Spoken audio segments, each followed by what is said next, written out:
Breaking news స్థానిక ఎన్నికలకు తెలంగాణ ప్రభుత్వం సన్నద్ధమవుతోంది.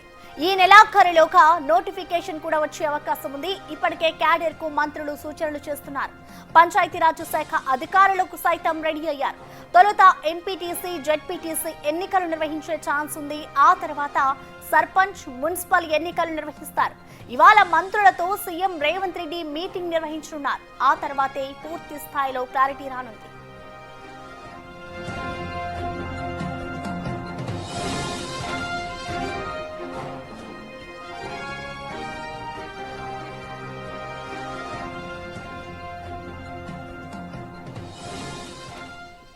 స్థానిక ఎన్నికలకు తెలంగాణ ప్రభుత్వం సన్నద్ధమవుతోంది. ఈ నెలాఖరులోగా నోటిఫికేషన్ వచ్చే అవకాశం అయితే ఉంది. ఇక దీనికి సంబంధించిన పూర్తి సమాచారాన్ని మా ప్రతినిధి వాసు అందిస్తారు. వాసు,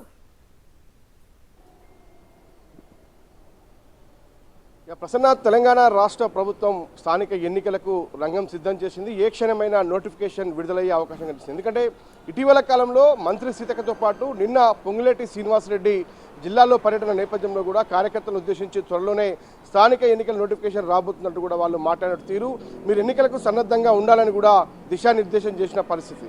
అయితే ఈరోజు కూడా ముఖ్యమంత్రి త్రిపుల్-సిలో ఒక సమావేశం నిర్వహించబోతున్నారు. దీనికి కొంతమంది మంత్రులు కూడా హాజరయ్యే అవకాశం ఉంది. ఈ సమావేశంలో కూడా ఒక స్థానిక ఎన్నికలపైన క్లారిటీ వచ్చే అవకాశం ఉంది. అయితే నిన్న పొంగులేటి పాలేరు నియోజకవర్గ కార్యకర్తలతో ఆయన మాట్లాడుతున్న సందర్భంగా కూడా ఆయన 15 రోజుల్లో నోటిఫికేషన్ వస్తుంది, వచ్చే నెల మొదటి వారంలో ఎన్నికలు ఉంటాయి, మొదటి విడత ఏదైతే జెడ్పీటీసీ, ఎంపీటీసీ స్థానిక ఎన్నికలు ఉంటాయి, ఆ తర్వాత సర్పంచి, మున్సిపల్ ఎన్నికలు జరిగే అవకాశం ఉంది, అది కూడా కొద్ది రోజులే సమయం ఉందని చెప్పారు. ఇక ప్రధానంగా కూడా పార్టీ శ్రేణులు సన్నద్ధంగా ఉండాలి, స్థానిక ఎన్నికలు వస్తున్నాయంటూ కూడా మంత్రులు స్పష్టం చేస్తున్న నేపథ్యంలో కూడా ఏ క్షణమైనా నోటిఫికేషన్ విడుదలయ్యే అవకాశం ఉంది. కానీ ఏ తేదీన ఎన్నికలు నిర్వహించాలన్న అంశానికి సంబంధించి ఈరోజు ఒక క్లారిటీ వచ్చే అవకాశం ఉంది. ముఖ్యమంత్రి సమావేశంలో మంత్రులతో కూడా చర్చించే అవకాశం ఉంది. ప్రధానంగా రైతు బంధు అంశానికి సంబంధించి కూడా ముందుగా రైతు బంధు విడుదలకు సంబంధించి ఈరోజు కూడా ఒక నిర్ణయం తీసుకునే అవకాశం ఉంది. ఆ తర్వాత స్థానిక ఎన్నికలు, రైతు బంధు తర్వాత మిగతా ప్రభుత్వ పథకాలకు సంబంధించి కూడా పథకాల తీరు ఏ విధంగా ఉందో చర్చించిన తర్వాత స్థానిక ఎన్నికలపై ఒక నిర్ణయం తీసుకునే అవకాశం కనిపిస్తూ ఉంది. అయితే ప్రధానంగా కూడా గ్రామాలకు సంబంధించి కూడా కార్యకర్తలకు ఇప్పటికే దిశానిర్దేశం చేశారు. ఏదైతే సమన్వయంతో మీరు పనిచేయాలి, లోకల్గా ఉన్నటువంటి సమస్యలను సానుకూలంగా మీరు తీర్చుకోవాలంటూ కూడా ఇప్పటికే మంత్రులు స్థానిక నేతలకైతే పిలుపునిస్తున్న పరిస్థితి కనిపిస్తుంది. ఇక ఇందిరమ్మ ఇండ్లతో పాటు మిగతా సంక్షేమ పథకాలు ఇప్పటికే అమలవుతున్న నేపథ్యంలో కూడా అవన్నీ సక్రమంగా అర్హులకు అందుతున్నాయా లేదా కూడా ప్రతి ఒక్కరు కూడా పర్యవేక్షణ చేసుకోవాలంటూ కూడా ఇప్పటికే కింది స్థాయి కార్యకర్తలకైతే పార్టీ శ్రేణుల నుంచి పెద్ద ఎత్తున కూడా వాళ్ళు పిలుపునిస్తున్న పరిస్థితి కనిపిస్తుంది. కాబట్టి స్థానిక ఎన్నికలకు దాదాపుగా రంగం సిద్ధమైందనే చెప్పాలి. మొదటి విడత మాత్రం జెడ్పీటీసీ, ఎంపీటీసీ ఎన్నికలకు వెళ్లేందుకు ప్రభుత్వం సన్నద్ధంగా ఉన్నట్టుగా తెలుస్తోంది. ఆ తర్వాత సర్పంచి, మున్సిపల్ ఎన్నికలు జరిగే అవకాశాలు కనిపిస్తున్నాయి.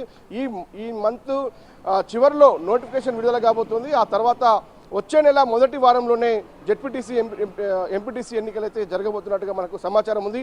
దానిపైన ఈరోజు ముఖ్యమంత్రి మంత్రులతో సమావేశమైన తర్వాత కూడా ఒక నిర్ణయం తీసుకునే అవకాశం మాత్రం చాలా స్పష్టంగా కనిపిస్తూ ఉంది. ప్రధానంగా ఈరోజు రైతు బంధుకు కూడా సంబంధించి ఎప్పుడు రైతు బంధు విడుదల చేయాలి నిధులన్న అంశానికి సంబంధించి కూడా క్లారిటీ వచ్చే అవకాశం అయితే కనిపిస్తూ ఉంది. Right, thank you Vasu. ఇక తెలంగాణలో జరిగే స్థానిక ఎన్నికలకి సంబంధించి అయితే ఇటు కాంగ్రెస్ ప్రభుత్వం సన్నద్ధమవుతుంది. ఇప్పటికే దీనికి సంబంధించి కూడా కేంద్ర మంత్రులంతా కూడా ఇటు ఇప్పటికే క్యాడర్ కంతా సూచనలు జారీ చేస్తున్నారు. ఇటు ఎంపీటీసీ, జెడ్పీటీసీ అలాగే సర్పంచ్ ఎలక్షన్స్ కి సంబంధించి ఇవాళ ఇటు సీఎం రేవంత్ రెడ్డి అధ్యక్షతన జరిగే సమావేశంలో అయితే ఒక క్లారిటీ వచ్చే అవకాశం కనిపిస్తోంది.